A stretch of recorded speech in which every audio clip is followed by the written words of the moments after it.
আজকে আমাদের এই অনুষ্ঠানে একজন বিশেষ অতিথি আছেন আমাদের সঙ্গে আছেন ব্যারিস্টার আন্দালিব রহমান পার্থ। তিনি বাংলাদেশ জাতীয় পার্টি বিজেপির চেয়ারম্যান। অনেক ধন্যবাদ, কৃতজ্ঞ। রিপাবলিক প্রতিষ্ঠার জন্য গণপরিষদ নির্বাচনের মাধ্যমে একটি নতুন সংবিধান প্রণয়ন করতে চায়। তাদের এই অন্যতম প্রাথমিক লক্ষ্য কেমন মনে হচ্ছে আপনার? আপনাকে ধন্যবাদ। সবাইকে আসসালামু আলাইকুম। এখন যেহেতু ওনারা রাজনৈতিক দৃষ্টিতে দেখি, এখন জনগণই ঠিক করবে। ভোটের মাধ্যমে নিশ্চয়ই, যেহেতু ওনারা রাজনৈতিক দল, ভোটের মাধ্যমে যদি ওনারা আসেন তাহলে ওনাদের ইচ্ছা প্রতিফলিত হবে, ওনারা কাজ করবেন। আমাদের কাছে এটা 42-43টা নিবন্ধিত রাজনৈতিক দল আছেন, ওনারা তো এখনও নিবন্ধন পাননি। যখন নিবন্ধন পাবেন বা না পাক, ডাজন্ট ম্যাটার অ্যাকচুয়ালি আমার কাছে ব্যক্তিগতভাবে। বাট একটা রাজনৈতিক দলের অনেক ধরনের দাবি থাকতেই পারে, এটা ওনাদের দাবি। ওনারা মনে করেন যে বাংলাদেশে একটা সেকেন্ড রিপাবলিক হওয়ার প্রয়োজন আছেন। আর সো আমি এটাকে পজিটিভলি দেখি। আমার কোনো কিছু না যে আমি এটাতে একমত হই না হই বা বিএনপি একমত হয় প্রকাশ করেছেন, ওনারা ওনাদের দাবি করেছেন, জনগণ ঠিক করবে। জি, নির্বাচনের মাধ্যমে তারা আসলে, কিন্তু তারা চাচ্ছেন যে একটি গণপরিষদ নির্বাচনের মাধ্যমে নতুন সংবিধান। গণপরিষদ নির্বাচনটা বোধহয়, যতটুকু আমার আন্ডারস্ট্যান্ডিং, তারা সাধারণ যে জাতীয় নির্বাচন তার আগেই চাচ্ছেন। আমি আপনাকে আগেই বললাম যে এই জিনিসগুলি হতো যদি এখানে একটা বিপ্লবী সরকার হতো। স্বৈরাচার পতনের পরে যদি একটা বিপ্লবী সরকার হতো তখন এই জিনিসগুলি আসতো। এখন আপনি কিছু কিছু সময় সংবিধানকে আপনি রেসপেক্ট করবেন, আবার কিছু কিছু সময় আপনি বিপ্লবী হয়ে যাবেন, এরকম একটা মিক্স কালচার এখন চলছে। তো কখনো ওনারা সংবিধানকে মানছেন, কখনো ওনারা আবার বলছেন আমরা বিপ্লবী, কিসের সংবিধান, এটা হওয়া দরকার। এই কথাগুলি বিপ্লবী সরকারের কথা। গণপরিষদ হওয়া দরকার, বা সবাই মিলে একটা কনসেনসাস হওয়া দরকার, সংবিধানকে ছুঁড়ে ফেলা দরকার, এই সংবিধান হবে না 72-এর সংবিধান, নতুন সংবিধান দরকার। এবং বাট এই জিনিসগুলির জন্য আমার মনে হয় আমরা টু লেট। এখন আমার ধারণা, আমার কাছ থেকে আমার ধারণা এটা টু লেট। অলরেডি নির্বাচন নিয়ে কথা হয়ে গিয়ে ওনাদেরকে এখন ওটাতে বেশি কনসেন্ট্রেট করা উচিত, যে নির্বাচনের মাধ্যমে যদি ওনারা ক্ষমতায় আসেন তাহলে করবেন ওনারা। জি, বিএনপির স্থায়ী কমিটির সদস্য সালাউদ্দিন আহমদ বলেছেন যে যারা গণপরিষদের বিষয়ে সামনে আনছে, যারা সেকেন্ড রিপাবলিকের বিষয়ে সামনে আনছে, হয় তারা বোঝে না, অথবা বুঝেও আমাদের এই রাষ্ট্র ব্যবস্থাকে আরও দীর্ঘায়িত অগণতান্ত্রিক প্রক্রিয়ার মধ্য নিয়ে যাওয়ার ষড়যন্ত্রে আছে বা ষড়যন্ত্র করছে। আপনি কোনো ষড়যন্ত্র দেখেন? না, আমি ষড়যন্ত্র দেখবো কেন? It's all part of politics. আমি ষড়যন্ত্র ওই এটা অনেক কঠিন একটা শব্দ, আমি হয়তো সেটা ব্যবহার করব না, বা বোঝে না আমি সেটাও বলবো না, সেটা অনেক পার্সোনাল হয়ে যাবে। অবশ্যই ওনারা বুঝেন, মানে ওনারা এটা চাচ্ছেন। এবং সালাউদ্দিন সাহেব খুব লজিক্যালি একটা কথা বলেছেন যে যদি বাংলাদেশ ওই দিকে যায়, যদি গণপরিষদ ভোট হয় বা অন্যান্য কোনো কিছু হয়, তাহলে সেই জিনিসগুলি আমাদের যে কাঙ্ক্ষিত নির্বাচনটা সেটাকে অনেক বিলম্বিত করবে। এই কারণেই বারবার স্থানীয় সরকার নির্বাচন নিয়ে অনেক কথা হচ্ছিল। আপনি দেখতে পাচ্ছেন এর আগে কিন্তু ন্যাশনাল চার্টার নিয়ে কথা হচ্ছিল, এর আগে আনুপাতিক ভোট নিয়ে কথা হচ্ছিল। সো প্রত্যেকটা জিনিসই কিন্তু কী হবে আমাদের নির্বাচনটাকে, বিকজ প্রত্যেকটা জিনিস খুব ইন্টার রিলেটেড। আপনি যদি আনুপাতিক হারে ভোট করতে চান, আপনার আরপিওর অনেক কিছু পরিবর্তন করতে হবে। আপনি যদি স্থানীয় সরকার এখন করতে চান, অনেক গ্রাউন্ড রিয়ালিটিতে অনেক প্রবলেম দাঁড়াতে পারে, বিকজ আইন শৃঙ্খল পরিস্থিতি আপনি নিজেও জানেন যে কী অবস্থা। এবং আপনি যদি দেখেন যে এমন একটা সময় যদি আসে যে সাধারণ একটা পরিবেশের মধ্যেও যখন আপনার স্থানীয় সরকার নির্বাচন হয়, তখন যেই পরিমাণ সন্ত্রাস এবং মারামারি সেখানে হয়, এখন যেই পরিমাণ পুলিশের যা ভূমিকা, এখন যদি আপনি নির্বাচনটা চেষ্টা করবে, সেখানে কিন্তু অনেক গণ্ডগোল হবে। তো আমি মনে করি this is not the right time, যেটা আমরা ইউনূস সাহেবের সামনেও বলেছি এবং বিএনপিও আমাদের সাথে একমত, অনেকে চাচ্ছে। সো আমি মনে করি এটা চেতেও পারে, বাট এটা সরকারের উপর, সরকার কোনটা করবে। আর BNP being largest political party এখন এই মুহূর্তে, আমি শিওর বিএনপির একটা প্রেশার তো থাকবেই, যেটা আমাদের pressure, mine to be practical, মানে আমার প্রেশার বা বাংলাদেশ জাতীয় পার্টির প্রেশার বা ছাত্রদের প্রেশার বা বিএনপির প্রেশার তো এক না, বা জামায়াতে ইসলামের প্রেশার। তো আমি বারবারই এই জন্যই হয়তো সালাউদ্দিন সাহেব বলেছেন যে সব কিছুই নির্বাচনকে বিলম্বিত করার একটা পায়তারা বা একটা দুর্বিসন্ধি অনেকের কাছে মনে হচ্ছে। নির্বাচনের সময় নিয়ে গড়িমসি করছে সরকার, এমন একটা অভিযোগ করছে বড় দল বিএনপি। প্রধান উপদেষ্টা যদিও ডিসেম্বরের 25-এর কথা বলেছেন যে এর মধ্যে নির্বাচন হবে। বিএনপির স্থায়ী কমিটির সদস্য আবারও সালাউদ্দিন আহমেদের প্রসঙ্গই আসছে। তিনি যেটা বলেছেন, গতকালকেই সম্ভবত তিনি একটা আলটিমেটাম দিয়েছেন যে চলতি মাসের মধ্যে নির্বাচনের রোডম্যাপ ঘোষণা না দিলে পরবর্তী সিদ্ধান্ত নেবে রাজনৈতিক দলগুলো। এরকম একটা কথা তিনি বলেছেন। আপনার চোখে নির্বাচন নিয়ে অন্তর্বর্তী সরকার অফ দ্য ডাউট যে কোনো অসুবিধা নেই, তারা করছে, কিন্তু সিচুয়েশন তো হয়ে যেতে পারে, যে কোনো সময় একটা সিচুয়েশন বের হয়ে আসতে পারে যেখানে নির্বাচনটা একটু বিলম্বিত হতে পারে। ওই ধরনের সিচুয়েশনই যাতে না আসে, বিকজ আপনার একটা জিনিস অ্যাকসেপ্ট করতে হবে যে ইউনূস সরকারটা পলিটিক্যাল সরকার না, এটা একটা রাজনৈতিক সরকার না। ওনারা এসেছেন একটা দেশের এমন একটা ক্রাইসিসের সময়, এবং এসেছে মানে কি আমরাই নিয়ে এসেছি, সবাই মিলেই তো ওনাদেরকে নিয়ে এসেছেন। তো বাট ক্রমাগত যে একটা চাপ দেওয়ার, আমি মনে করি পলিটিক্যালি এটা কারেক্ট যে আমরা চাপে রাখবো, যাতে করে ওনারাও মাথায় রাখেন যে না, আমাদের সঠিক সময় নির্বাচন দেওয়ার যথেষ্ট বাইরের চাপ আছেন এবং ন্যাশনাল কমিটমেন্ট আছে। বিকজ যখন ডক্টর ইউনূস সাহেব টিভির সামনে বলে দেয় বা আর্মি চিফ টিভির সামনে বলে দেয়, তখন তো জাতি একটা স্বপ্ন দেখা আরম্ভ করে। আর আমি মনে করি এখন নির্বাচনটা খুব দরকার, কারণ ইকোনমি স্থবির হয়ে গিয়েছে, ব্যবসা বাণিজ্য স্থবির হয়ে গিয়েছে, মানে সব কিছু যেমন আটকে গিয়েছে, যে একটা সেটেল নির্বাচন হলে মানুষ আবার কাজ করা আরম্ভ করবে। যার সাথে আপনি কথা বলবেন সবাই বলবে যে নির্বাচনের পরে করব, একটা দালান বানো থেকে আরম্ভ করে যে কোনো ধরনের সব কিছু। তো ইকোনমির অবস্থা কিন্তু বেশ খারাপ, আর এই খারাপ কিন্তু আজকে থেকে না, এই খারাপ আপনার মনে আছে 2024-এর নির্বাচনের 6 মাস আগে থেকেই গন্ডগোল যখন স্টার্ট হয় তখন থেকে আজকে পর্যন্ত, এর আগে কোভিড গেল। তো আমি মনে করি কিন্তু এই নির্বাচনের দিকে যাওয়াটাই মানুষের কথা চিন্তা করে বেটার। আর ছাত্ররা বা যারা দল করেছেন বা যারা করছেন বা সামনে আরও যেসব দল আসবেন, ওনারা যদি জনগণের সাথে, জনগণ যদি ওনাদেরকে গ্রহণ করে, অফকোর্স ওনাদের এই জিনিসগুলি তো আমরা মানে কি বাংলাদেশের জনগণ এটা কগনিজেন্সে নেবে। আদারওয়াইজ তো আপনার দাবি আমার কথা বলে, তখন এক ধরনের প্রতি উত্তর পাওয়া যায় অন্য একটা গ্রুপ থেকে যে এই আন্দোলনের সময় কোন গ্রাফিতি বা কোন দেয়াল লেখনে নির্বাচনের কথা ছিল, সবাই সংস্কারের কথা বলেছে, নির্বাচনের কথা তো কেউ বলেনি। না, আমরা তো সংস্কার না বলছি না, বাট আপনার এমন সংস্কার করতে হবে যেই সংস্কারটা, দেখেন ছোট ছোট সংস্কার আপনি করেন, কোনো অসুবিধা নাই, বাট আপনার এমন সংস্কার করতে হবে যেই সংস্কারটা জনগণ আপনাকে ম্যান্ডেট দেয়। জনগণও আপনার সরকার চালাতে দেয় নাই, সরকার নামাতে আপনাকে ম্যান্ডেট দিয়েছিল। এই ছাত্রদেরকে এই প্রশ্ন তো আমরাও করতে পারি, ওনারও যে রাজনৈতিকভাবে তাহলে ওনাদেরও অভিপ্রায়, অভিরুচি, ইচ্ছা, বাসনা, লালসা যে ওই চেয়ারে তারা পার্মানেন্টলি বসবে, জিনিসটা আসলে এরকম না। এই আন্দোলনটা তো কোটা থেকে স্টার্ট হয়েছিল, সংস্কারের জন্য তো স্টার্ট হয় নাই শুধুমাত্র কোটা। এটা তো আওয়ামী লীগ প্লেড স্টুপিড, যে আওয়ামী লীগ একটার পর একটা মানুষ হত্যা করা আরম্ভ করলো, কথা বলা আরম্ভ করলো, এমনভাবে করতে করতে সারা বাংলাদেশ এসে এই ছাত্রদের পাশে দাঁড়ানো, এই ছাত্রদেরকে মারা হলো, হত্যা করা হলো, সাধারণ মানুষকে হত্যা করা হলো, আমাদেরকে জেলখানে নিয়ে যাওয়া হলো, সবাইকে। আমরা এক্সপ্রেসলি ইমপ্লাইডলি, এই যে অনেকে আমি দেখি যে বিএনপি এই আন্দোলনের সাথে ছিল না বলেছে, অবশ্যই বিএনপি কি মুখে বলবে নাকি? আমরা কি মুখে বলবো নাকি যে আন্দোলনের সাথে? তাও তো এটা পলিটিক্যাল আন্দোলন হয়ে যাবে। আমরা তো চাচ্ছিলামই যাতে এই আন্দোলনটা পলিটিক্যাল না হয়, যাতে করে আওয়ামী লীগ খুঁজতে থাকবে। আপনি লাস্টে দেখলেন না আওয়ামী লীগ কী করলো? জামাতকে ব্যান করলো। বিকজ আওয়ামী লীগ চাচ্ছিল যে জামাতকে ব্যান করার পর যাতে জামাত রাস্তায় নামে, যাতে এই ছেলেগুলিকে হত্যা করার আওয়ামী লীগ একটা জাস্টিফিকেশন পায় যে এরা জঙ্গি। তো আমরা তো ওই পলিটিক্যাল ট্র্যাপে পা দেই নাই। তো এইটা কোটা আন্দোলন থেকে যখন এই আন্দোলনটা সারা বাংলাদেশের মানুষ পাশে দাঁড়ালো, যখন নির্বিচারে গুলি করা হলো, এই নাহিদ, আসিফ, হাসনাত, সার্জি, ওদেরকে যখন ধরে নিয়ে যাওয়া হলো, আমরা তো ডিবি অফিসে ছিলাম, ওদেরকে নিয়ে আসলো, ওদের অত্যাচার করা হলো, তখন মানুষ এসে ওদের পাশে দাঁড়ালো, ইমোশনের জায়গা আসলো। তখন যে যেভাবে নির্যাতিত সে সেই কারণে এসে ওদের পাশে। তো আমার প্রশ্নটা হলো এরকম হতেই পারে, ইট ডাজন্ট ম্যাটার যে সংস্কারের কথা আপনি বলবেন বলে আপনি কি সংস্কার করতেই থাকবেন, পারপিচুয়াল সংস্কার, এই দেশে নির্বাচন হবে না?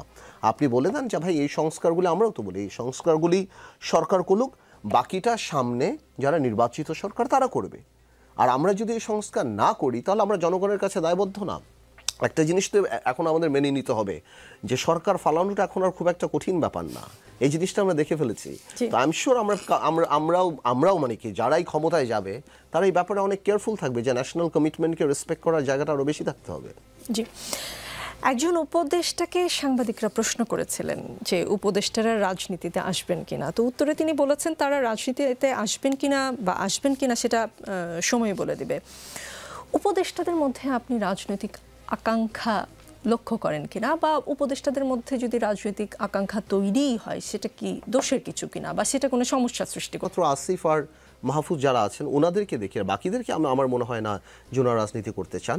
অফকোর্স ওনারা রাজনীতি করতেই পারেন, কিন্তু প্রবলেমটা হলো আপনি দলও করবেন, আপনি সরকারেও থাকবেন, এইটা একটা কনফ্লিক্ট অফ ইন্টারেস্ট দাঁড়ায়। এই জিনিসটা ভবিষ্যতে ওনাদেরকে অনেক প্রশ্নের মুখে ফেলবে যে আপনি দলও করছেন, কারণ আপনারা যে ওখানে উপদেষ্টা আছেন এটা তো স্টুডেন্ট কোটায় আছেন, আর মানে এই না যে আর বাকি সবাই এখান থেকে মুক্ত, বিকজ যেই কয়জনই উপদেষ্টা হয়েছেন তারা স্টুডেন্ট কোটায় হয়েছেন, তার মানে স্টুডেন্ট রিপ্রেজেন্টেটিভ এখনও সরকারে আছে, at the same time they are making a political party. So এটা আমার মনে হয় একটু দৃষ্টিকটু, এটা করা উচিত হয়নি। আমার মনে হয় প্রত্যেকটা উপদেষ্টারই পদত্যাগ করা উচিত ছিল যারা রাজনৈতিকভাবে সামনে করতে চায়, এবং আমি মনে করি রাজনীতি এখনই, হ্যাঁ এখনই করা উচিত, আদারওয়াইজ তো এটা প্রশ্ন দাঁড়াবে। আমরা তো ক্যাটেগরিতে মানে কোন কারণে তার উপদেষ্টা, ছাত্র বৈষম্য বলেই তো উপদেষ্টা, ওই আন্দোলনের জন্যই তো তার উপদেষ্টা।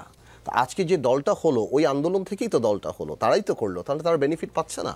তো আমার মনে হয় এই জিনিসটা একটু দৃষ্টিকটু হয়ে গেছে। আমার মনে হয় ওনাদের এটা ছেড়ে দেওয়া উচিত, এবং আমি শিওর ওরা ভালো করে পলিটিক্স করলে এতে দোষের কিছু নয়। আমরা চাই, দেখুন আমি কিন্তু ছাত্রদেরকে খুব পজিটিভলি দেখি, এবং আমি এটাও দেখি যে ওনারা পলিটিক্যাল এডুকেটেড না, they are very young, you have to give it time.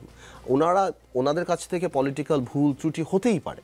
আমি যদি প্রথম দিন থেকেই তাকে যদি বিএনপি সালাউদ্দিন সাহেবের সাথে কম্পেয়ার করি, বা আমি আমার নিজের সাথেও কম্পেয়ার করি, বা নূরের সাথেও কম্পেয়ার করি, এটা ফেয়ার হবে না। ওনাদেরকে শিখতে দিতে হবে, ভুল ত্রুটি করবে, এবং আমাদের এটাও স্মরণ রাখতে হবে যে ওদের স্যাক্রিফাইসটা কত ছিল। এই যে আমরা আজকে কথা বলছি বা যা করছি, যদিও প্ল্যাটফর্মটা রাজনৈতিক দল দ্বারা করা বা সাধারণ মানুষের করা, বাট ফাইনাল গেম বা ফাইনাল কাজটা তো ওদের নেতৃত্বেই করা, এবং ওরা বাচ্চা মানে অল্প বয়সের ছেলেরা অনেক কিছু কম্প্রোমাইজ করতে পারে, তা করে নাই। সো আমার ওই দুর্বলতার জায়গাও আছে। অ্যাট দ্য সেম টাইম বস্তুনিষ্ঠ সমালোচনা আমার করতেই হয়, বিকজ আমি রাজনীতি করি। কিন্তু ওরা যদি রাজনীতি করে বা ওনারা যদি রাজনীতি আসেন, আমি মেজর প্রবলেম আমি মনে করি বাংলাদেশে সেটা হলো ভালো ছেলেরা রাজনীতি করে না। সুতরাং এখানে যদি ওরা যদি 10টা ভালো ছেলে রাজনীতিতে দিতে পারে, যাকে আমরা দেখে যেতে পারবো আগামী 10-15 বছর পরে যারা বাংলাদেশকে লিড করবে, I would be very happy.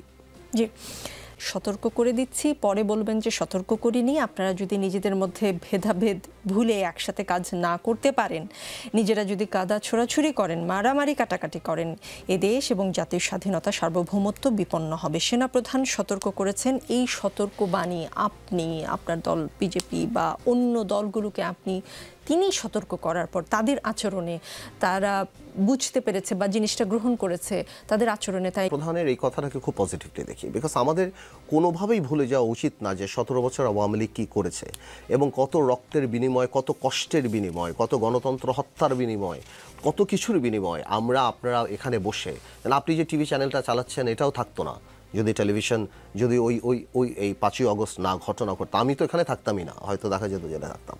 তো আমাদের এই ছোট ছোট পলিটিক্যাল কারণে নিজেদের মধ্যে কাদাকাদি বা এই জিনিসগুলিতে ওই বিগ পারপাসটা ভুলে যাওয়া যাবে না। আমার মনে হয় সেনাপ্রধান সেই জিনিসটাই আমাদেরকে মনে করে দিয়েছেন, যেহেতু উনি রাজনীতি করেন না, উনি তো বাইরে থেকে অ্যাজ আ স্পেকটেটর উনি দেখছেন যে পলিটিক্যাল পার্টিগুলি কী করছে, কীভাবে কথা বলছে, ওই মিউচুয়াল রেসপেক্টের জায়গা চলে যাচ্ছে, যেই জিনিসটা হওয়ার সেটাই হচ্ছে। তা আমি মনে করি যে ওইটা ভুলে গেলে হবে না যে আমরা কত কষ্ট করে এই জায়গায় আসছি। সো ওই জিনিসটা মাথায় রাখতে হবে। আমরা যাই করি না করি, যতই দাবি করি, ওই লাইনটা আমাদের ক্রস করা যাবে না, বিকজ আমরা সবাই যুদ্ধ করেছি এইখানে, আমরা সবাই যুদ্ধ করেছি, যে যার মতো যুদ্ধ করেছে। তো আমার মনে হয় সেনাপ্রধান সেই কথাটি বলেছেন, এবং বাংলাদেশের মানুষের ওই গুড স্পিরিটেই এটা গ্রহণ করা উচিত। আর সার্বভৌমত্ব নিয়ে যে কথাটা আসছে সেটাকে আমি এভাবে দেখতে চাই যে আসলেই যদি আমাদের নিজেদের মধ্যে গণ্ডগোল হয়, তাহলে তো বাইরের অনেক শক্তি অনেক কিছু করতে পারে। সাধারণত আপনার অবস্থা যখন সেটেল থাকে না, তখনই সাধারণত বাইরের অনেক ষড়যন্ত্র এখানে চান্স নেয়, এবং তখনই সার্বভৌমত্ব প্রশ্নবিদ্ধ হয়। আমার মনে হয় উনি তাই বলেছেন।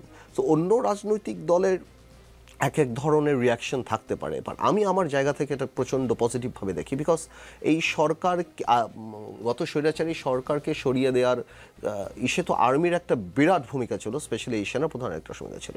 তো সুতরাং আল্লাহ না করুক যদি ওই পারপাস কাঙ্ক্ষিত লক্ষ্যে আমরা না যেতে পারি, তো এটা আমাদেরও যেমন দায় দায়িত্ব, এটা সেনাবাহিনীরও তেমন দায় দায়িত্ব। আমি মনে করি ওই জায়গা থেকে উনি এটা বলতেই পারেন। জি, গণ অভ্যুত্থানের ক্রেডিট নিয়ে কিছুদিন আমরা কারাকারি দেখলাম, এখনও দেখি কেউ কেউ করেন, কে কাকে আশ্রয় দিয়েছে, কে কাকে মোবাইল কিনে দিয়েছে, কে কর্মসূচির নাম দিয়েছে, কে ডিবি অফিসে নির্যাতন সহ্য করেছে, কারা বেশি গ্রেফতার হয়েছে, এক যুগেরও বেশি সময় ধরে কারাবরণ করেছে বা গুম খুনের শিকার হয়েছে, নানান ধরনের আলোচনা আমরা দেখেছি। কিন্তু প্রাণ দিয়েছে, আহত হয়েছেন। আন্দোলন শেষে যে যার পড়ার টেবিলে ফিরে গিয়েছে, যে যার কাজে ফিরে গিয়েছে। তারা বাদে সকলেই আসলে নিজেকে একজন মাস্টার মাইন্ড হিসেবে ভাবছেন কিনা, এই জিনিসটা আপনার ফিল হয় কিনা? মানে সেটাতে যদি ফিল করেই, এক একটা গ্রুপ যদি নিজেকে মাস্টার মাইন্ড হিসেবে ফিল করে, তাতে কোনো কিছু দোষের দেখা এত অভ্যুত্থান, সো যে রাস্তায় দাঁড়িয়ে একটা ইট মেরেছে সেও মনে পুলিশের গায়ে, সেও মনে করে যে আমি এই কাজটা করেছি, তো ওনাকে ওই ক্রেডিটটা দিতে তো এই কৃপণতা তো আমাদের দরকার নাই। আমি মনে করি সবাই মিলেই করেছে এই জিনিসটা, বাট অফকোর্স স্টুডেন্টরা লিড নিয়েছে, রাজনৈতিক দলগুলি যেহেতু সংঘবদ্ধ, রাজনৈতিক দলগুলি যেহেতু অর্গানাইজড, তারা এই জিনিসটার পিছিয়ে ছিল, তারা একটা পর্যায়ে তো তারা ওপেনই ছিল, আমরা তো আমাদের নেতাকর্মীরা তো ওপেনই ছিল, যার যে অবস্থান সে। এই ছাত্রদেরকে বারবার বলতাম যে পাবলিক মিটিং হন, অফিসিয়ালি আনঅফিসিয়ালি, যে তোমরা এই কৃপণতাটা করো না। তোমরা হয়তো লাস্ট 6 বলে 20 রান করেছো, বাট 180 রান আমরা করেছি, সো ওইটা না হলেও যেমন ওইটা দাম থাকতো না, আবার তোমরা না থাকলেও হয়তো আমরা জিততে পারতাম না। তো সবাই মিলেই আমরা the team one, that's what matters. জি, এই নির্বাচনে আওয়ামী লীগের অংশগ্রহণ করার সুযোগ থাকা উচিত কি উচিত না? দেখুন, এখানে দুইটা প্রশ্ন, আপনার কথা আমাকে যদি জিজ্ঞেস করেন, এটার আনসার দুই ধরনের। একটা জিনিস, আপনি যদি আমাকে মানে মোরাল স্ট্যান্ডিং থেকে আপনি যদি আমাকে জিজ্ঞেস করেন, আমি মনে করি আওয়ামী লীগের পলিটিক্যাল পার্টি হিসেবে বিচার হওয়া উচিত। বিকজ আওয়ামী লীগ 2-3 তারিখে আমরা তো জেলে ছিলাম, আমরা বের হয়ে দেখেছি, পলিটিক্যাল পার্টি হিসেবে এই হত্যাকাণ্ডকে এন্ডোর্স করেছে। তো সুতরাং আমার মনে হয় সেখানে একটা বিচার হওয়া উচিত, সেই বিচারের মাধ্যমে যা হবে সেটা হবে, সেটা হলো পলিটিক্যালি। আর রাজনৈতিকভাবে আমি মনে করি না কোনো দলেরই ব্যান্ড হওয়া উচিত, সেটা আবার আরেকটা স্কুল অফ থট।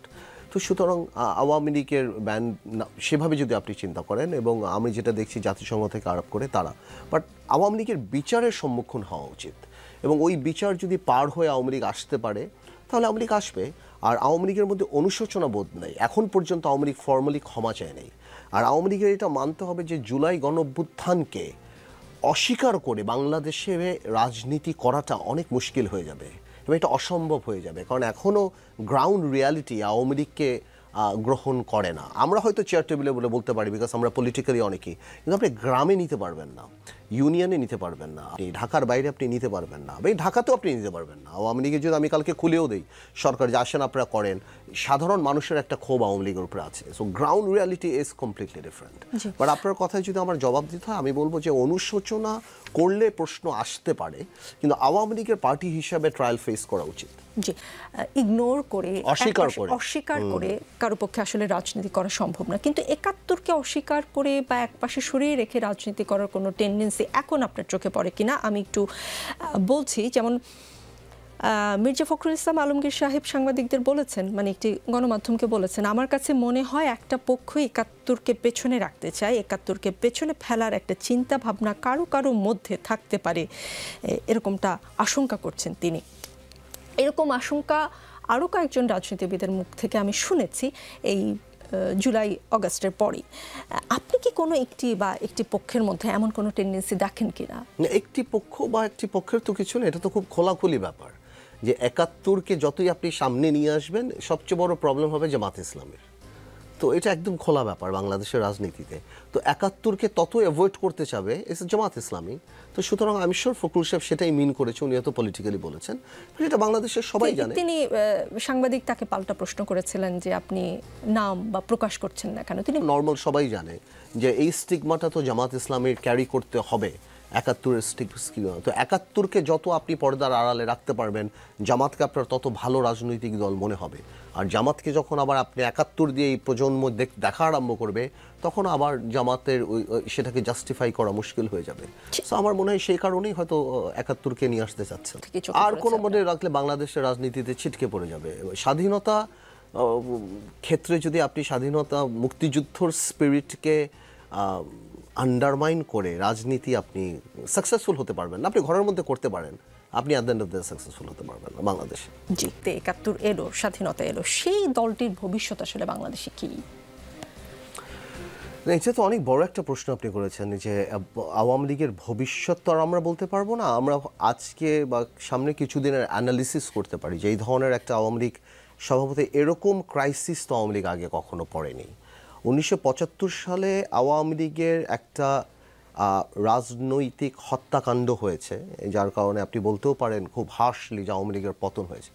কিন্তু এইবার আওয়ামী লীগের সামাজিক পতন হয়েছে।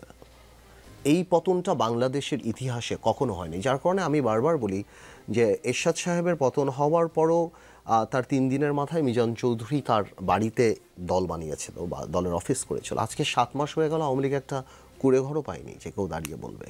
এখন কুড়েঘর পায়নি না কুড়েঘর খোঁজেনি, সেটাও একটা বড় ব্যাপার। যে আওয়ামী লীগের ভবিষ্যৎ সামনে কী হবে এটা নির্ভর করবে যে আওয়ামী লীগের নেতৃত্ব কী হবে। একসময় যখন বলা হতো যে শেখ হাসিনা ছাড়া কোনো অল্টারনেট নাই, শেখ হাসিনার কোনো অল্টারনেট নাই, শেখ হাসিনা। এখন আওয়ামী লীগের আবার একটা গ্রুপ মনে করছে যে এই শেখ হাসিনাই যে স্ট্রেংথ ছিল, তাহলে কি আপাকেই বাদ দিতে হবে, আপাই কি লায়াবিলিটি? একটা গ্রুপ ন্যাচারালি চিন্তা করতেই পারে। আবার আওয়ামী লীগেরও যত বক্তৃতা আওয়ামী লীগ সভানেত্রীর কাছ থেকে শুনেছে, আওয়ামী লীগ নেতৃত্ব পরিবর্তন হওয়ারও কোনো সুযোগ বা কোনো মানসিকতা দেখি না। আমার যেটা অ্যানালিসিস যে আওয়ামী লীগ চাচ্ছে আওয়ামী লীগ যাতে ব্যান্ড হয়ে যায়, যেটা একটা কথা ছিল, তাহলে আওয়ামী লীগের নির্বাচনে আসতে হবে না, আওয়ামী লীগ সারা পৃথিবীতে কাঁদতে পারবে এবং আওয়ামী লীগের নেতৃত্ব পরিবর্তনের আর কোনো সুযোগ নাই। কারণ আর যদি ব্যান না হয় এবং আওয়ামী লীগ যদি নির্বাচন, ব্যান তো হচ্ছে না আমার যে পলিটিক্যাল ধারণা, আওয়ামী লীগ যদি নির্বাচনে অংশগ্রহণ করার জন্য খোলা, আওয়ামী লীগ আসুক নির্বাচন করতে, সেই ক্ষেত্রে আওয়ামী লীগের কিন্তু দায়িত্ব নিয়ে একটা প্রশ্ন উঠবে। বিকজ আমার মনে হয় না সভানেত্রী এই মুহূর্তে ওই মোরাল জায়গায় আছেন যে উনি জেল খেটে জেলে থেকে বসে ওটা করবে। ওটা করার জন্য অনেক মোরাল সাপোর্ট লাগে, যেটা আপনার 1/11 সময় ছিল যে উনি দেশে ফিরে এসে করেছেন, because people were with her. ওই সময় একটা বড় জনসমর্থন ছিল। এখন ওই জিনিসটা না, এখন আওয়ামী সমর্থন আছেন, জনসমর্থন কিন্তু নাই।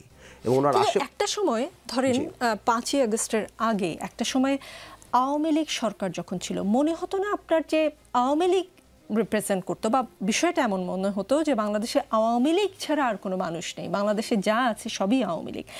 এখন যদি সেই দলের নেতারা বিশেষ করে ফেরত আসে এবং দলকে আবার গোছানোর চেষ্টা করে, আসলেই কি বাংলাদেশে এখন যে সিচুয়েশন, এখন আমার মনে হচ্ছে বাংলাদেশে আওয়ামী লীগ বলেই কিছু নেই, সেটা কি সম্ভব? না, আপনার বুঝতে হবে পুরো সিচুয়েশনটা কিন্তু আলাদা একটা জিনিস। ঘুরে দাঁড়ানোর যে রাজনীতি, সেখানে না একটা মোরাল জায়গা থাকে। এখন আওয়ামী লীগ কিন্তু 75-এর পরও ঘুরে দাঁড়িয়েছে, আওয়ামী লীগ কিন্তু 1/11-এর পরও ঘুরে দাঁড়িয়েছে, কিন্তু এখন আওয়ামী লীগ চোর, এখন আওয়ামী লীগ দুর্নীতিবাজ। এখন যে আওয়ামী লীগকে আপনি এত ভালো মনে করতেন, সে আওয়ামী লীগ এস আলমের পকেটে, দরবেশের পকেটে, আরও অনেকের পকেটে।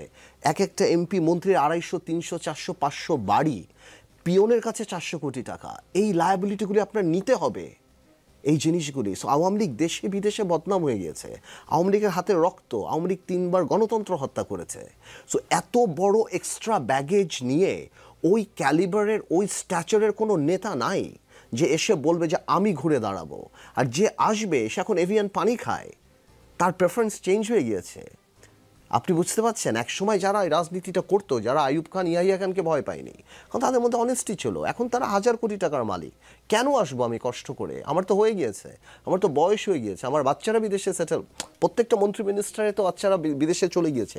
এই লাগেজ করে ওরা ট্রেন্ড না। ওরা এতদিন মারামারি করেছে, পাশে পুলিশ, ডান দিকে হেলমেট বাহিনী, বাম দিকে এরা, বাম দিকে এসবি। ওদের রাজপথে আন্দোলন করে আওয়ামী লীগকে আনার জন্য ওরা ট্রেন্ড না, দে আর নট ট্রেন্ড। যে 25 বছর বয়স আজকে যে ছেলেটার, ও তো জন্মের পর থেকে যে আওয়ামী লীগ করে, ও তো দেখে যে আমি তো ক্ষমতায়, তো দে আর নট ট্রেন। তো আমার মনে হয় এখন দেখুন 75-এর 15ই আগস্টের পরে যখন সভানেত্রী ফেরত আসলো, তখন তার পাশের লোকগুলি কারা ছিল? রাজ্জাক সাহেব, আমু সাহেব, তোফায়েল, আব্দুল সামাদ, আজাদ, মতিয়া চৌধুরী, এটা ওইটা আরও কত বড় বড়, কেউ নাই। আজকে আপনি ছোট একটা বলতে হয় সভানেত্রী একটা ঝাড়বাতি, সেটা বন্ধ হয়ে গিয়েছে, সবাই চলে গিয়েছে, দিস ইজ নোবডি। তো আপনার তো ওই টিম লাগবে, আজকে ওই টিমটা নাই। তো আমি মনে করি আওয়ামী লীগের জন্য সামনে খুব কঠিন অবস্থা হয়ে দাঁড়াবে। এবং সভানেত্রী যদি কোনো কারণেও ওই কনফিডেন্স নিয়ে ফেরত আসে, তাহলে আমার মনে হয় যে things will be different, because আগের মতো ওই ইমোশন আওয়ামী লীগের পক্ষে নেই। সো আমি মনে করি আর যদি আওয়ামী লীগের মধ্যে ষড়যন্ত্র হয়, চক্রান্ত হয়, আওয়ামী লীগের একটা গ্রুপ যদি মনে করে যে আমরা ভাঙবো, আওয়ামী লীগ আসবো, আমরা একটু লেভারেজ পাবো, আমাদের কাছে আর কি রাজনৈতিক ভাষায় যেটা আমরা বলি আর কি, এটা হতেই পারে। সেই ক্ষেত্রে আবার সিচুয়েশন ডিফারেন্ট হবে। বাট এখন পর্যন্ত আপনি আওয়ামী লীগ বলে না, পলিটিক্যালি আগে গাছ লাগাতে হবে, তারপর ফল খাবেন আপনি। আওয়ামী লীগ ওটা নিয়ে ইন্টারেস্টেডই না। আর আওয়ামী লীগের যেই ইউনূস সাহেবকে এবং এই ছাত্রদেরকে জঙ্গি ডাকা, ইউনূস সাহেবকে এবং গণঅভ্যুত্থানকে একটা ষড়যন্ত্র, চক্রান্ত, জঙ্গি অ্যাটাক ডেকে আপনি কীভাবে রাজনীতি করবেন? সাইডের কোনো দেশ প্রধানমন্ত্রীর তো একটা গলার মালা, যেটা ইউনূস সাহেবের গলা থেকে খুলে অন্য ক্যালিটি নেয়। আওয়ামী লীগের আসলে প্রক্রিয়ার মধ্যে দিয়ে আসতে হবে, যেই প্রক্রিয়া এখনও স্টার্ট হয়নি। জি, এই প্রক্রিয়াটা স্টার্ট করার জন্য আপনি বলছেন যে ক্ষমা চাইতে হবে, জিনিসটাকে আসলে জুলাই গণঅভ্যুত্থানে স্বীকার করতে হবে। জি, এই গণ অভ্যুত্থানটাকে স্বীকার করতে হবে। কিন্তু দেশের বাইরে বসে আওয়ামী লীগের নেতাকর্মীদের যে বক্তব্য শুনতে পাই আমরা এখান থেকে, সেখানে কি আপনি কোনো লক্ষণ দেখেন যে এই অভ্যুত্থানকে অভ্যুত্থান হিসেবে আওয়ামী লীগ স্বীকার করে এবং সেটা স্বীকার করে নিয়ে তারা ফেরত আসতে চায়? আপনি বললেন যে তাদের আসলে ফেরত আসার দরকার নেই, তার যে সিনিয়র লিডাররা তারা এমন একটা জীবনযাপন সেখানে করছে। আর তাদের দরকার কি বললো সেটা নিয়ে আমি বদার না। আওয়ামী লীগের সভানেত্রীর বক্তব্যগুলি আমি শুনেছি, সেখানে আমি দেখছি she is in attacking mode. Okay, সে একটু বলছেন যে আমি ছাত্রদেরকে ক্ষমা করে দেবো, ওদের কোনো দোষ নাই, বাকিদের আমি ছাড়বো না, কারণ হয়তো উনি চিন্তা করছেন যে সবাইকে যদি আমি খেপিয়ে তুলি তাহলে সবাই এক হয়ে যাবে। বাট পলিটিক্যালি ফিরে আসার মতো কোনো হিন্ট উনি দিচ্ছেন না। She is a very big politician, she knows everything. Politics কোনটা, রাগ কোনটা, ক্ষোভ কোনটা উনি সব জানেন। তো আমি ওনার যে কটা বক্তৃতা দেখলাম আমার কাছে মনে হলো যে উনি অ্যাটাকিং মোডে আছেন। সুতরাং উনি যখন অ্যাটাকিং মোডে আছেন, ইলেকশন 8 মাস পরে, তো ওই ধরনের ইলেকশনে যাওয়ার জন্য ওনার কোনো ওই জিনিসটা নেই এবং প্রশ্নই উঠে না যে অনুশোচনা বা আপনার গণঅভ্যুত্থানকে স্বীকার করা বা ক্ষমা চাওয়া, ওটা আমি তো দেখছি না। তো এই জন্য বাইরের কে কি বললো না বললো সেটা আমার কাছে আসলে সিগনিফিকেন্ট মনে হয় না। জি, ভিদের কাছ থেকে আমরা বিভিন্ন ধরনের কথা পাচ্ছি এবং কিছুটা প্রোপাগান্ডা ছড়াচ্ছে এমন কথাও কেউ বলছেন। বিএনপি বলছে যে বিএনপির বিরুদ্ধে বিভিন্ন মহল প্রোপাগান্ডা ছড়াচ্ছে, দেশের ভিতরেও বাইরে ষড়যন্ত্র শুরু হয়েছে। কথাগুলো বিএনপির ভারপ্রাপ্ত চেয়ারম্যান তারেক রহমান নিজেই বলেছেন এবং হাওয়ায় একটা কথা ভাসে যে যদিও প্রমাণ নেই, আমি প্রমাণ করতে পারবো না, কিন্তু আমরা যেহেতু সাংবাদিক, নানান সোর্স থেকে নানান খবর আসে, বিএনপিকে রাজনীতি থেকে আউট করার এবং তারেক রহমানকে রাজনীতি থেকে আউট করার একটা ষড়যন্ত্র চলছে। এটা দেশি বিদেশি আন্তর্জাতিক ষড়যন্ত্র এবং তারেক রহমান নিজের মুখেও অমন ইঙ্গিত দিয়েছেন। এই ষড়যন্ত্রের বিষয়ে আপনি কিছু জানেন কিনা? না না, জানা মানে তো আপনি ডেঞ্জারাস প্রশ্ন করলেন। আমি জানি মানে তো মানে এটা একটা বিরাট না, আপনার কানে গিয়েছে না এটা ষড়যন্ত্র, মানে আমি ওইভাবে বলছি না। ন্যাচুরালি এখন যেহেতু তারেক রহমান সাহেব বাংলাদেশে পুরো বিএনপিটার নেতৃত্বে উনি, এবং উনি গত কত বছর ধরে বিএনপি সাকসেসফুলি নেতৃত্ব দিচ্ছেন বাইরে বসে, 17 বছর শুধুমাত্র আওয়ামী লীগ চেষ্টাই করেছে তারেক রহমানকে এবং বেগম খালেদা জিয়াকে কীভাবে মেলাইন করা যায়।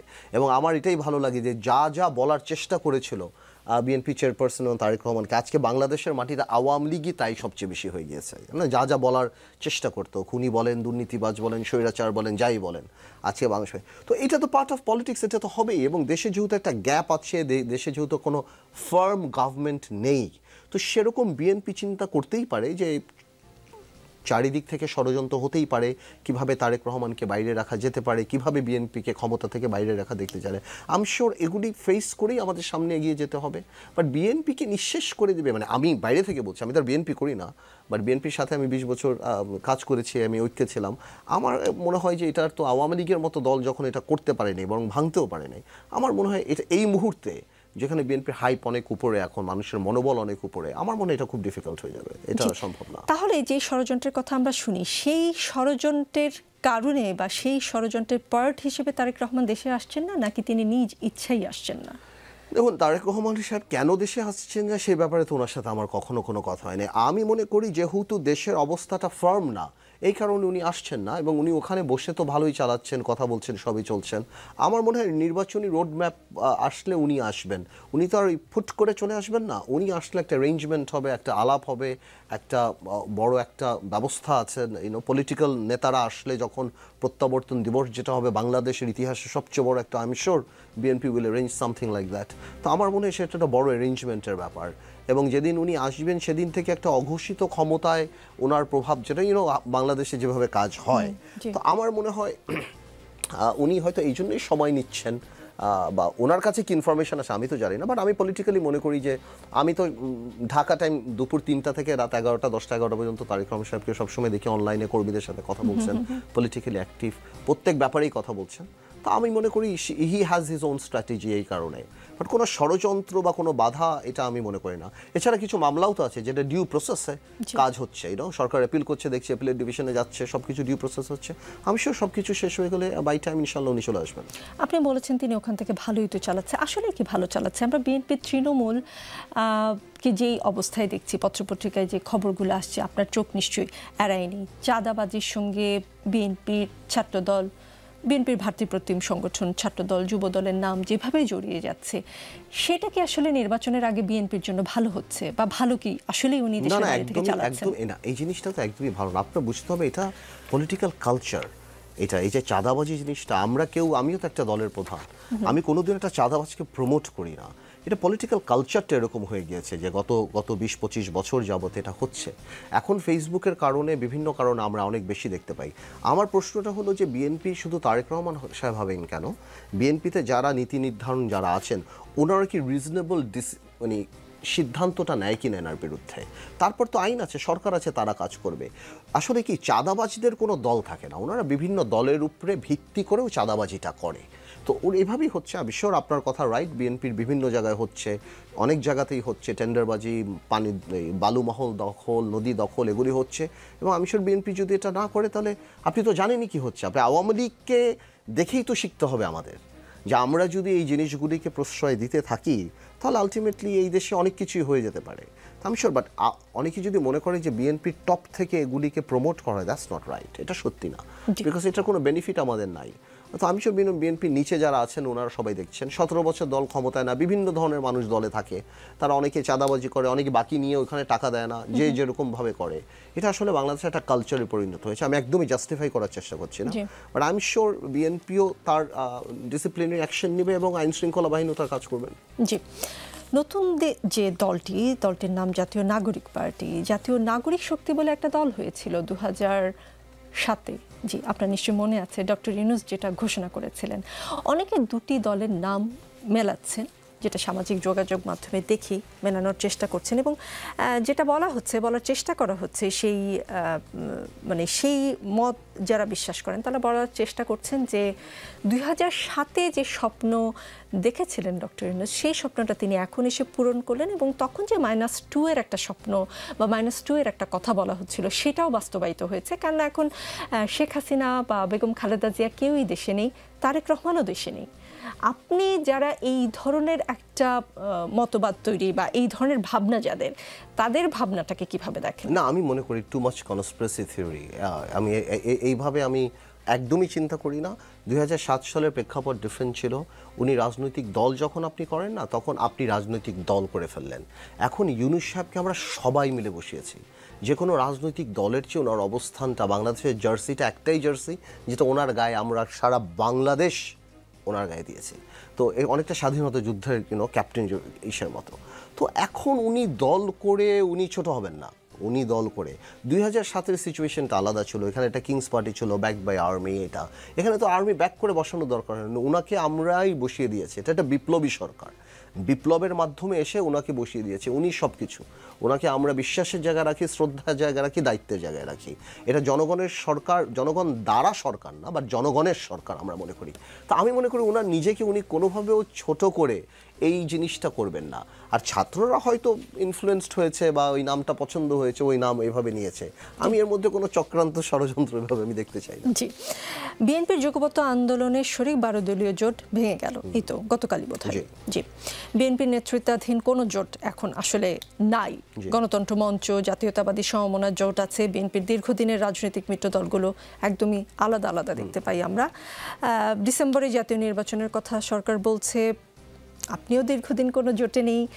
সামনের দিনের নির্বাচন কেন্দ্রিক রাজনীতিটা কেমন আসলে হতে পারে? মানে জোটের কি বলবো, মেরুকরণটা কেমন হতে পারে? জামাতে ইসলাম আবার এখন তো জোটের প্রয়োজন নেই। জি, জোটটা ছিল আমাদের সবার, জোটটা ছিল আওয়ামী ফ্যাসিজমের বিরুদ্ধে।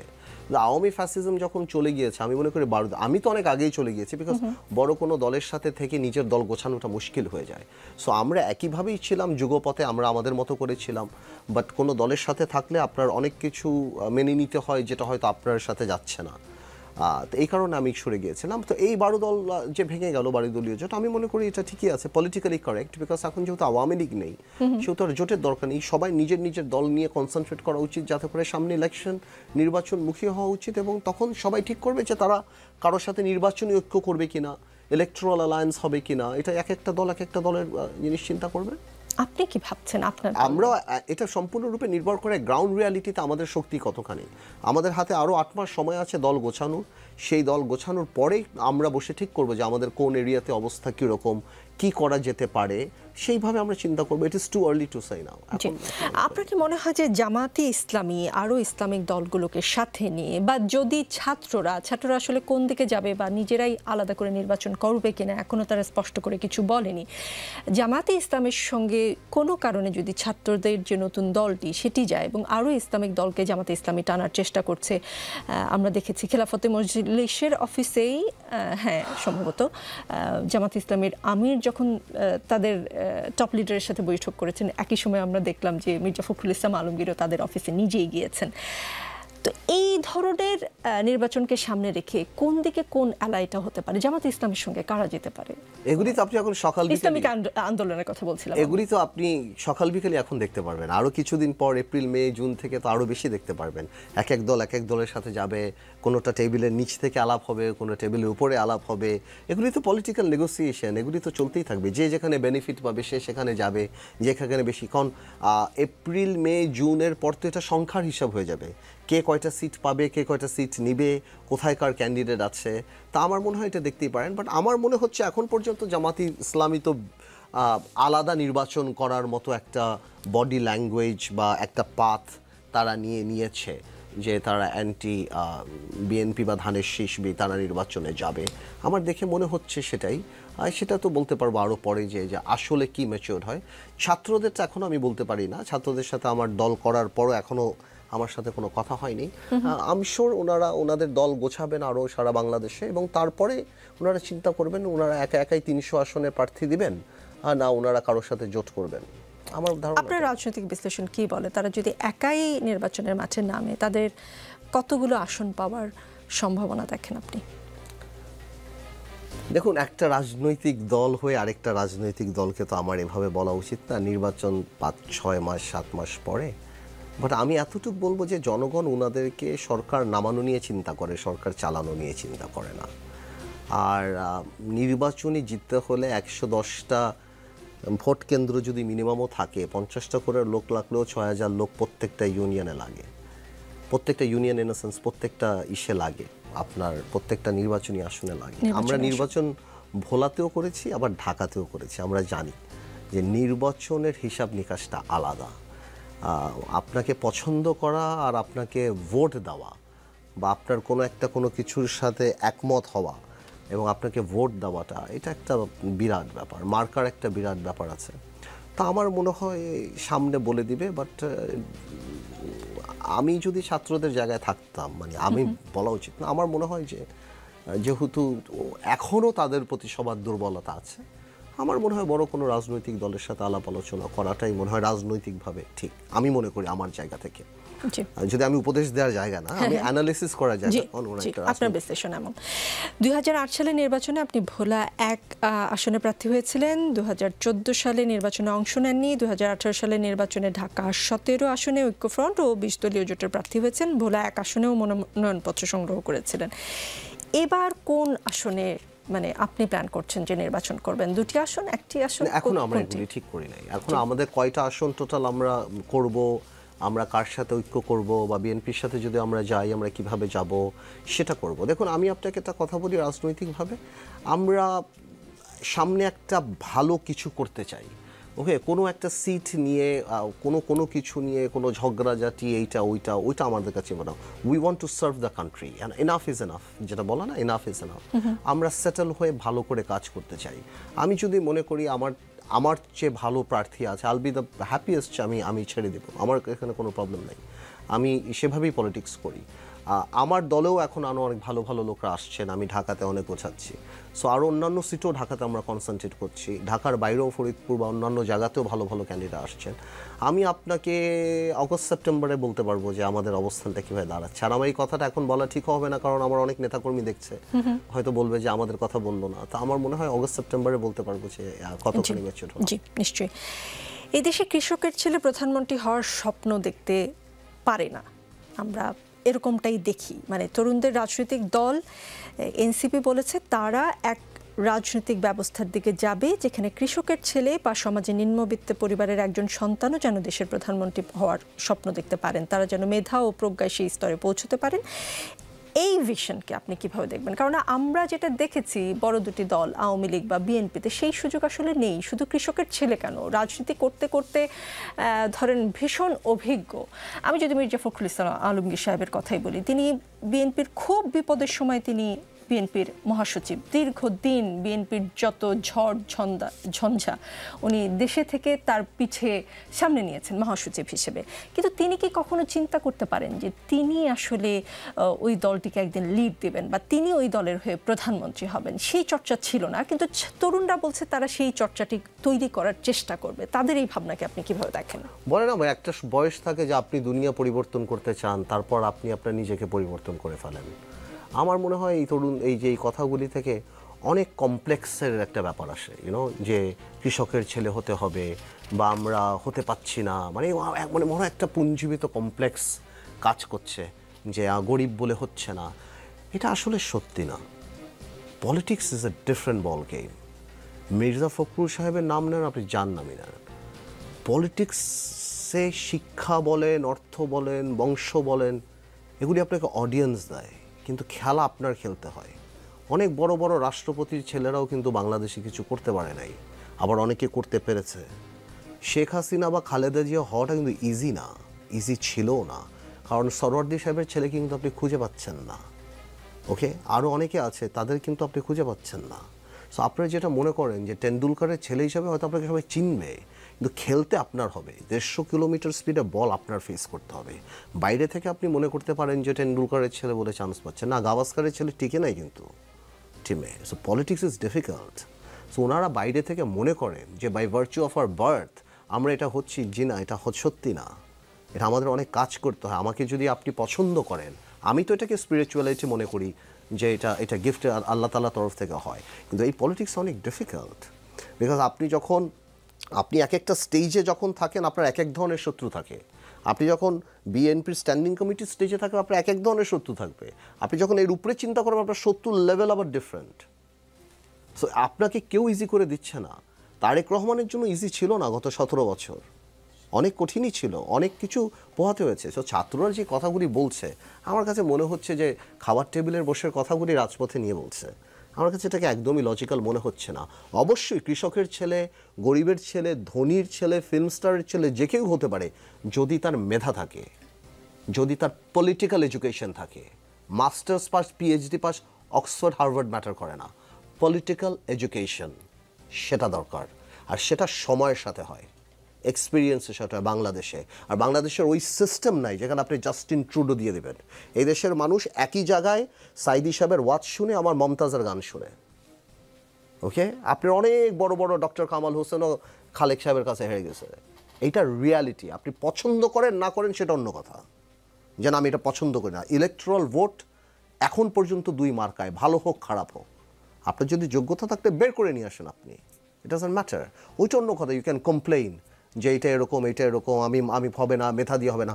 মেধা দিয়ে কি সবাই হয়? মেধাওয়ালা সবাই কি বাংলাদেশে সব কিছু হয়? সবাই কি হার্ভার্ড থেকে বিবিএ এমবিএ পাস করে এসে বড়লোক হতে পারে? It doesn't work like that. When you want to reach the top, একদম আপনি অ্যাভারেজ হতে চান করতে পারবেন, কিন্তু আপনি যখন টপ হতে চান, একদম উপরে উঠতে চান, আপনার এক্সট্রাঅর্ডিনারি অনেক কিছু লাগে এবং স্পিরিচুয়ালিটি লাগে, আদারওয়াইজ আপনি উঠতে পারবেন না। সুতরাং কেউ যদি মনে করে কৃষকের ছেলে প্রধানমন্ত্রী হবে, এটা কোনো সিস্টেম করে দেবে, তাহলে অটো কৃষক আসবে আর কৃষকের ছেলেরা প্রধানমন্ত্রী হবে, আই এম সরি, এটা প্র্যাকটিক্যাল না। তো যার যোগ্যতা আছে সে প্রধানমন্ত্রী হবে এবং রাজনীতি করে হতে হবে। জি, আজকে প্রথম রোজায় একটা প্রশ্ন না করে আসলে পারছি না। প্রতি রোজার আগেই কেউ না কেউ স্টার হয়ে যায়, মিডিয়ায় একদম হেডলাইন হয়, কখনো পেঁয়াজ, কখনো বেগুন, কখনো চিনি, টপ হেডলাইন। এবারে সয়াবিন তেল। কিন্তু ধরেন আগে না হয় মন্ত্রী এমপি আমাদেরকে তেল দেওয়ার পেছনে অনেক তেল খরচ হতো, সেই জন্য তেলের দাম বেশি ছিল। তো এইবারে তো আসলে সেই রকম না, অন্তর্বর্তী সরকার, মানে কাউকে তেল দেওয়ার প্রয়োজন আছে বলে মনে করি না। প্রশ্নটা সরাসরিই করি, আপনার কাছে কি মনে হয় যে এই সরকারও আসলে সিন্ডিকেটের কাছে শেষ পর্যন্ত পরাজিত হয়েছে বা আসলে হিমশিম খাচ্ছে, পারছে না? না, দেখুন, আমি আপনাকে একটা কথা বলি। এত বছরের আপনার বাড়িতে একটা কাজের লোক যদি 17 বছর থাকে, আপনি যদি তাকে বিদায় করে দেন, আপনি আপনার অনেক প্রয়োজনীয় কিছু পাবেন না। এটা আমাদের জন্য খুব মানে আমি তো মনে করতাম, আমি চিন্তা করেছিলাম নিজে যে বাজারের দাম আরও অনেক খারাপ হবে, কারণ যেভাবে সিন্ডিকেট ছিল গত 17 বছর যাবত এই এসালম গং এবং যারা তেলের ব্যবসা, খেজুরের ব্যবসা, এমন কিছু তো বাকি ছিল না। তারপর আমি আপনার তো একটু গ্রেস পিরিয়ড দিতে হবে। এই সরকার প্রথম রমজান পেল এবং সেই তুলনায় আমি মনে করি যে আমরা তো 1 মাস আগে আরও অনেক বেশি চিন্তিত ছিলাম, বিকজ 17 বছর যাবত একটা মানে আওয়ামী লীগ পতনের পর কি দেখলেন আপনি, ইমাম থেকে আরম্ভ করে স্কুলের পিয়ন সবাই ভেঙে গেল, ব্যবসায়ীরাও সবাই ভেঙে গেল। বাট এটা তো একটা সিস্টেমের মধ্যে চলছিল। তো আমার মনে হয় একটু গ্রেস পিরিয়ড তো দিতে হবে। আমি শিওর জনগণও এটা রিয়েলাইজ করে যে এরকম একটু ছাড় দিতে হবে এই সরকারকে এই ব্যাপারে। জি, অনেক ধন্যবাদ আমাদের রাজনীতির আজকের পর্বে আসবার জন্য। রাজনীতিতে শেষ কথা বলে কিছু নেই, চলতে থাকবে। আগামী বৃহস্পতিবার রাত 9টায় আবারও দেখা হবে, সাথেই থাকবেন।